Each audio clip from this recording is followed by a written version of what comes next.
Hey, good people. Welcome back to another week of Sanctuary Sunday. I am Siah. I hope everyone is well.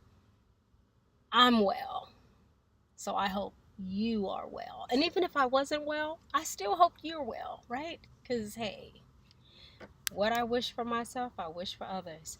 Um, so today's Sunday. We're all in the midst of this breathing in the effects of the fires here in California. Oh my goodness. I want to send some energy out into the universe that things settle, right? Settle to a stop and um, to just send some love to the people who've lost a lot, a lot beyond anything I could ever imagine, and those who have lost their lives, and also the 12 people who died in Thousand Oaks, and that actually includes the shooter, right? People, processes, problems, mental health, tragedy, trauma, those things have a way of just haunting and getting passed down and on to others. So I just want to send some love into the world and some light in the universe that we find peace and find resolve um, and healing. You know, if you know someone who needs help, something going on, reach out. Reach out, be there, direct them, guide them, whatever. Listen to them. Sometimes people just need to express. So I want to just take a moment to be with that because that's real. And that affects all of us, right? Because just because my things haven't been lost, it still affects us. We're breathing in the reality of what has happened, literally. So I want to start with that. And diving into what Sanctuary Sunday is about today is friction for forward motion, friction for forward movement. And what do I mean by that? Sometimes we need friction, some tension in order to move forward because we need all things, right? This journey in life isn't always just going to be smooth. We're going to have some ups and downs and we're going to have some things. And today, so we all know my sister tribe friend Misty gave me her car when I first moved here, moved back to the Bay in late August. And because year in Mexico, then Atlanta for like 2 months, July, August, and then back to the Bay. Sister didn't have any wheels when I got back.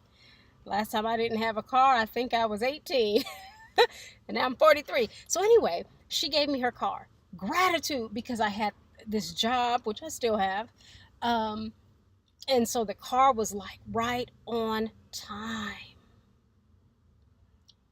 And today was that car's last day of breath.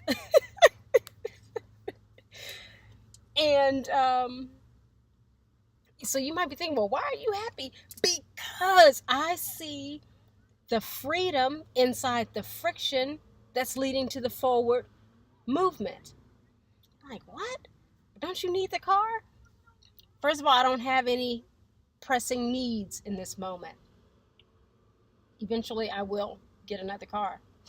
But that car sustained me and allowed me to work productively in my job.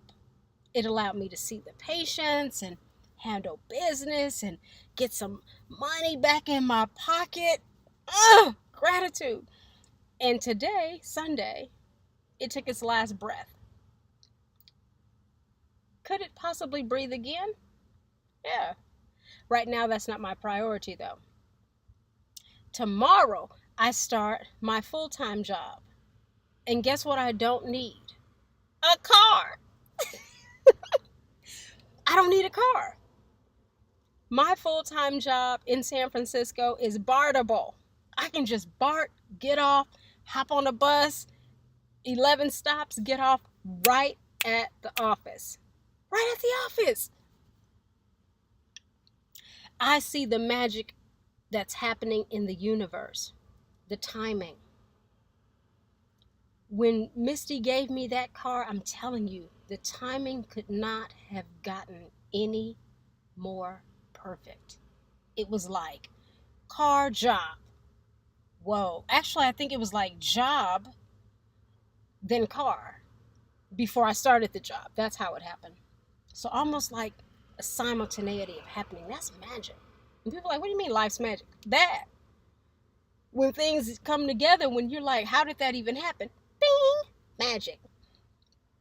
And the card, it allowed for so much when I had to move and tote all of my things and get around and just, oh my God, because rebuilding, right? It was like there. And today it said, it's almost like the car said, I'm finished. I've done what I was supposed to do.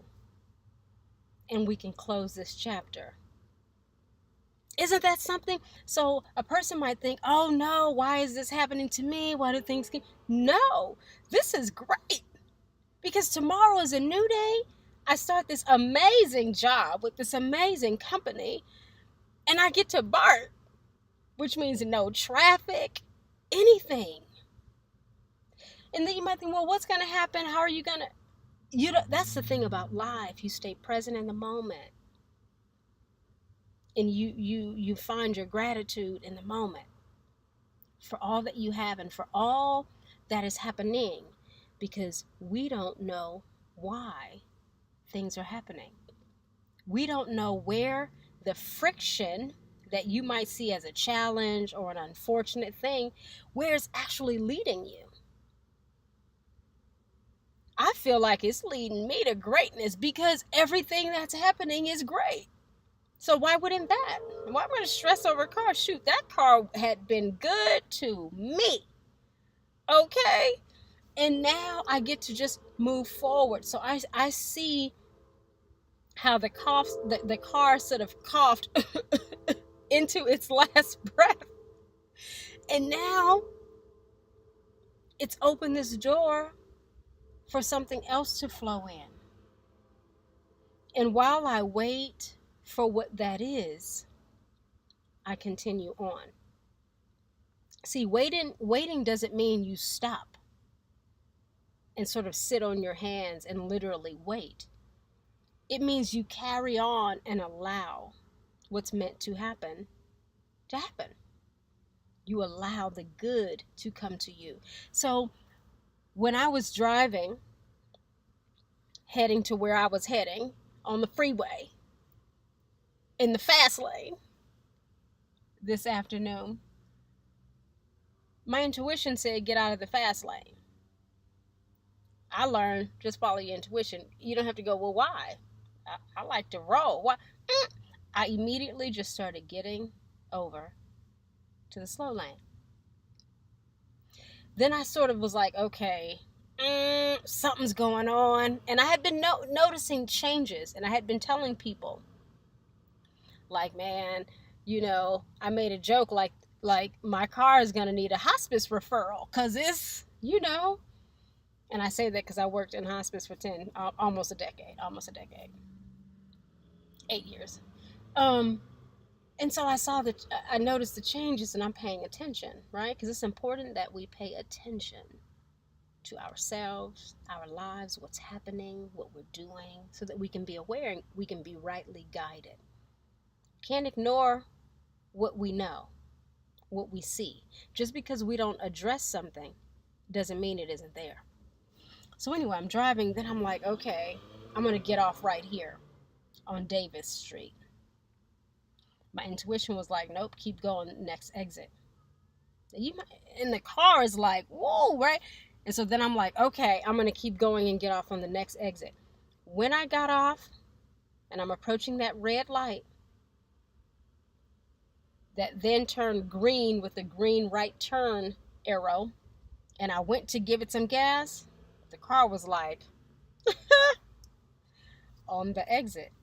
So I hit the hazard so people could, and I started telling people to go around. Then the car gave me a little gas. It gave me some momentum. And so I was able to it was literally like coasting. And I was able to coast into the gas station, which was right there, and literally and park. Had I gotten off on Davis Street, I would have been stuck in this major intersection with all of this chaos because I know what's over there. So I'm grateful. I'm grateful that it didn't happen on the freeway, that I wasn't stuck in the intersection on Davis Street, that I was rightly guided and could actually pull into the gas station and call for some help. Right? Shout out to the bestie who came through. Right? Got my ride, and guess what? I carried on with the day.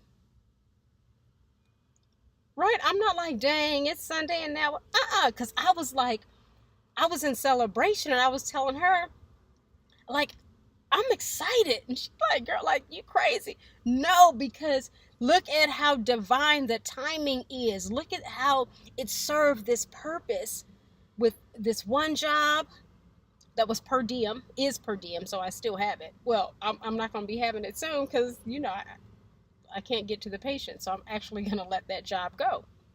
Like today, or tomorrow when I call them. But tomorrow I start the new job, and this job is like, whoa. Right? So see friction as something needed to move forward. Even in relationships, sometimes it's not that you have to have it. Sometimes there is friction, disagreement, things that aren't aligned that actually help you get to the next thing. It's like even the way cars work, right? In order for the car to move forward, there are workings inside that almost look as if there's friction to get it going. You have to see things not as they appear, but inside the mystery of life's magic. So if the sky has not fallen on your head, see your situation, one, as temporary, and two, as a gift. Not as the universe turning its back on you, or not as, oh, why do things keep happening to me? Drop that attitude and change your perspective. When you begin to see things differently, you experience them differently, and you gain more. You experience life in a vast way, because guess what? No matter what, I know that life is vast and wide, and the all and the isness and the fullness of life is available to me and to you. And so why would I perceive myself, situation, circumstances, the car that coughed into its last breath, as a bad thing? Nothing is missing, because life is vast and wide and full. So then I know, life is vast and wide and full. So that means I'm vast and wide and full. Nothing's missing. All things are coming together for my highest good, which is why I keep celebrating that, because I'm reiterating that. I'm choosing that. I desire that. I intend for that to continue happening, so I cultivate that. And so I want to encourage you to be on the path of that for yourself, so you can see the good, the richness, the fruit. So I want to say, see the friction that you may experience as something necessary to move forward. See the friction as something necessary to be free. Nothing is happening to us. We are participating in life. We are co-creating. So any situation that arises, we then add something to it. What are you adding to the situation that is arising in your life? Are you adding peace? Are you adding gratitude? Are you adding compassion? Or are you adding limitation, anger, victim mentality, negativity? What are you adding? Because what we add determines the outcome, cause and effect. There's a saying, have an attitude of gratitude. Be grateful for the things, even if you don't like something. Find something in that to be grateful for. Find a lesson. Find some light. Find some takeaway. Because what's the alternative? Just be miserable, be unhappy? No. So, on this day, 11/11. Whoa, what? Today is 11/11. On this day, 11/11, may any friction in your life show you the potency that's there. And may it reveal the vastness ahead as you move forward. May the friction show you the forward motion. And may you walk in the light of that. Because that's what is. Light is what is. So, yes, the sun is setting, it's going down. I'm in my bestie's ride. She's so sweet. Man, the gifts life continues to give me brings water to my eyes. It just makes me feel like I'm being held, right? And elevated. I'm on the path. I'm on the PATH. No matter how it appears. And I will continue to ride the wave and flow with the current. And I encourage you to do the same thing in your own life and to pass it on. And on and on and on and on. So, may you all, whomever you are, have an amazing week. As always, I always wish you that. But, not just amazing. May you find something in your week that opens you in some way to a deeper knowing of self and to an elevated experience inside your own life. I wish that for you. I wish it for myself, continuously, ongoing. And may we shine a light within, that we see fully who we are and we move inside of the vibration of that fullness. So, happy Sanctuary Sunday. Friction equals forward motion. Here's to moving forward and not getting caught up in what you think is a negative. But see the light always, because the light is always there. Just like love. Love always is, no matter what. So yes! I'm feeling good. I'm celebrating. And I get to go to work tomorrow. Gratitude for bounty and abundance. Have an amazing week, like I said. And may you be lifted. Happy Sanctuary Sunday. Oh, wait. Happy Sanctuary Sunday.